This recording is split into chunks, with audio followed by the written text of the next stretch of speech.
Good evening, everybody. I'm excited to talk to you again today. I spent the whole afternoon running around shopping for our upcoming camping trip with Cecilia, and we're super excited to be able to get away for a couple days. It's going to be really nice. Um, and Actually, fittingly, that fits into the theme of the next day in the challenge that I'm doing, where he talked about ambition and being eager, and how often people talk about how they're eager to have a better life, but you need to do that now. Now is the time to work towards that better life. Today is the first day of the rest of your life, and you need to start today, and you don't want to give up at any point during any day until you get to where you want to be. So, through this whole coronavirus thing, we had to cancel our trip to Seattle, and different things over the summer were canceled, but luckily we're still able to get out on this camping trip and have a nice little family weekend away, and do something super fun. He talked about, when you make a decision, be firm about that decision, be confident about that decision. And I'm kind of one to do things kind of on a whim. I talked, a couple times about like just getting out there and doing things, like go big or go home kind of thing, and you make that decision and you go for it. So I decided to apply for my doctoral program, and so I did. I was like, now is the time, and I'm gonna do it because today is the day. I feel it in my blood, and I kind of do that a lot in my life. I had gone to X-ray school right out of high school, and I pretty quickly figured out that it wasn't really for me, and that I wanted to move on to something else. And that I mulled over for a little while, because I don't also easily give up on things. So I didn't want to quit, but I knew that wasn't really what I wanted to do with my life. So I did move on. Then I stopped that program and I went to Alvernia, and that's when I got my bachelor's in psych.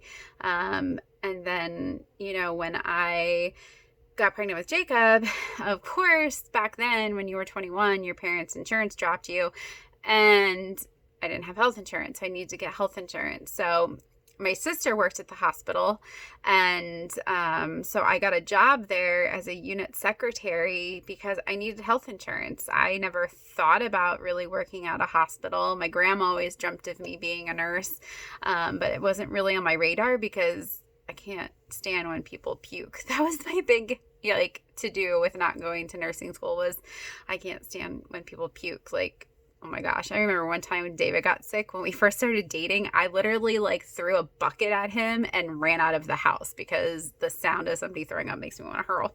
Obviously now it doesn't bother me at all. But anyway, I was kind of, I hesitating about moving on, but I did.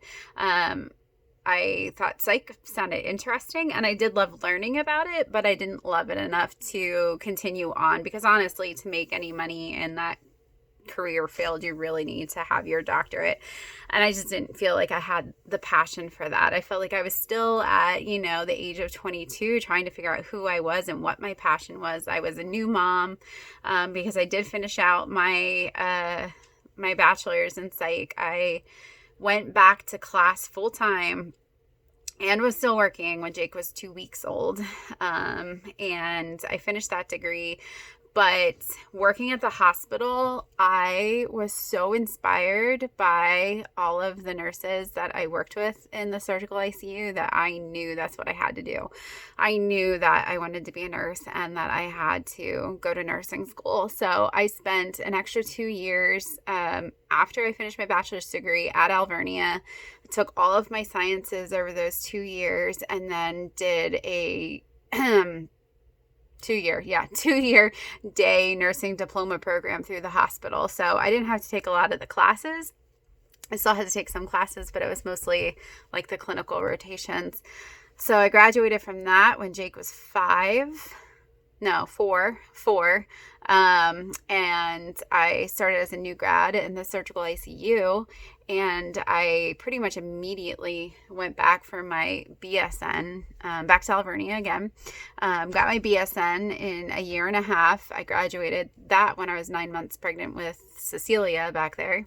And then I worked 2 jobs. I worked weekends at the hospital, and I worked part-time at a surgical surgery center. And then, I took 3 years off, and then I went for my master's degree. And it took 4 years for me to get my family NP, because I started off part-time, just taking, I think, 1, maybe 2 classes at a time.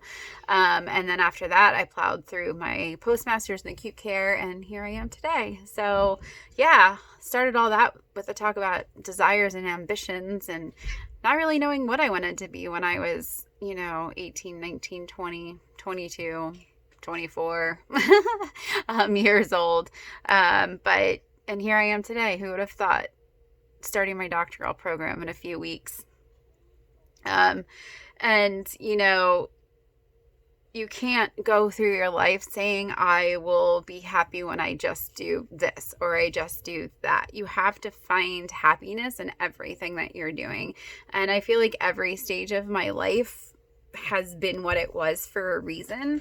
There was a reason I went to Alvernia. There's a reason that I didn't choose nursing, but there's a reason I ended up in nursing. And it's been really fabulous, and I love it so much. So then I need to take that same ambition and that same desire, and I need to put that into my health.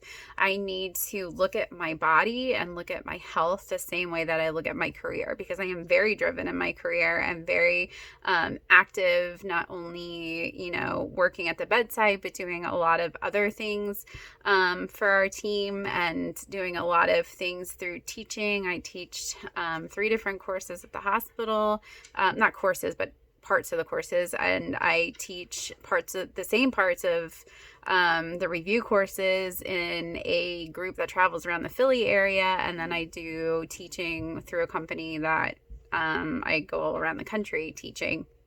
So, I look at my career as being very successful, but then my lack of self-confidence and lack of putting my health first, I'm not as successful, and that's kind of gotten me to where I was when I was 250 pounds at 5'1", and in pain every day and not able to breathe when I walk. And I needed to make a decision to take control of my health and take control of my weight. So that led me to getting the sleeve after, not just getting my band out, but also getting the sleeve surgery. And here I am almost 60 pounds later, 5 months. And I am feeling really great, and I just need to keep my eyes on the prize with my body and my health, just as I have with my career and school. So I'm going to leave you, because I still have so much packing to do for camping, with a little excerpt from my little book here that I read every day to you guys. Now is the Time, 170 Ways to Seize the Moment by Patrick Lindsay. And he writes here, now is the time to have a go. Australians have a saying, have a go. It means stop hesitating and make a determined effort. Too often we are hamstrung by fear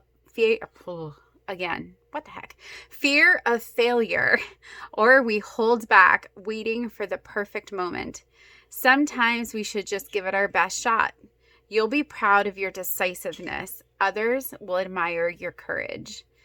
At the bottom, there's a Latin proverb. I'm not going to read it in Latin because I don't know how to read Latin, but in its interpretation in English, it is, fortune favors the bold. So be bold, be brave, do what your heart desires, put yourself out there, and you will be successful. Have a good night. See ya.